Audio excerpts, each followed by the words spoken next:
Salut, j'espère que tu vas bien. Aujourd'hui, nous répondrons à la question de savoir, y a-t-il une différence entre le Dieu de la Bible et Allah? Car on entend souvent dire que ce soit le Dieu de la Bible, celui du Coran, du bouddhisme ou du New Age, etc.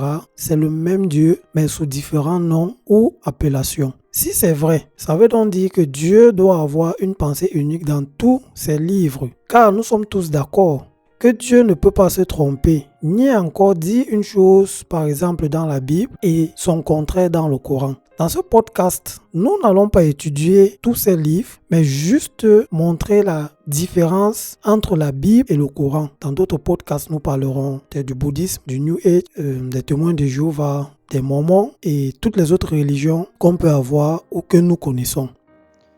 Donc voici un tableau qui récapitule quelques différences principales entre le Dieu de la Bible et Allah. Au niveau de l'unicité, le Dieu de la Bible est un, mais révélé en trois personnes distinctes. Ce concept biblique qui est appelé la Trinité, donc le Père, le Fils et le Saint-Esprit. Cela se trouve dans Deutéronome chapitre 6, verset 4, Matthieu 28, verset 19, ou encore Jean 10, verset 30.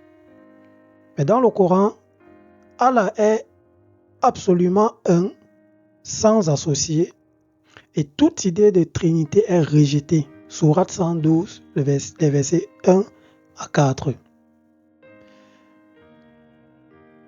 Le Dieu de la Bible nous parle de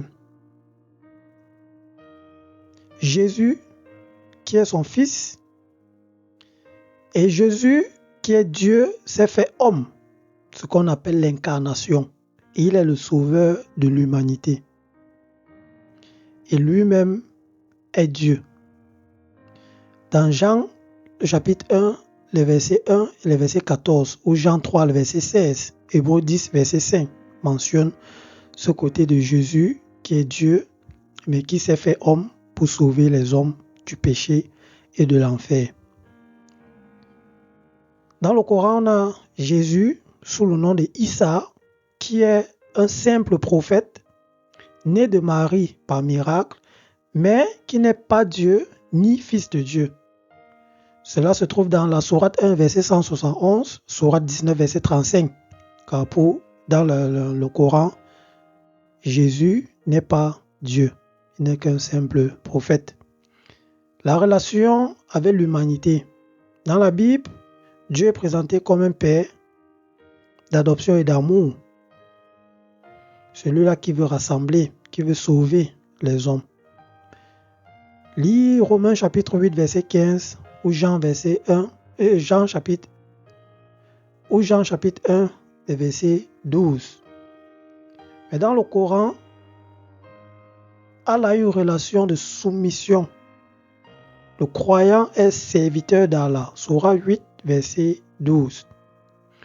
Le Dieu de la Bible mentionne le Saint-Esprit comme une personne de la divinité qui habite dans le croyant né de nouveau, pas dans tout le monde, mais dans le croyant né de nouveau. Jean 14, verset 26, acte 1, verset 8. Ensuite, dans le Coran, le Saint-Esprit n'est pas vu comme Dieu, car il n'y a pas de notion de Trinité dans le Coran. Et en ce qui concerne le salut de l'homme, dans la Bible, le Dieu de la Bible présente le salut de l'homme comme un don gratuit, reçu par la foi en Jésus-Christ et non par les œuvres. Éphésiens 2, les versets 8 à 9, Jean 14, le verset 6. Or, le Coran présente le salut de l'homme qui repose sur la foi en Allah plus les bonnes œuvres, avec l'espérance de sa miséricorde. Donc pour les musulmans, l'œuvre participe au salut chez eux. Lis Sourate 2, verset 82, Sourate 23, les versets 102 à 103.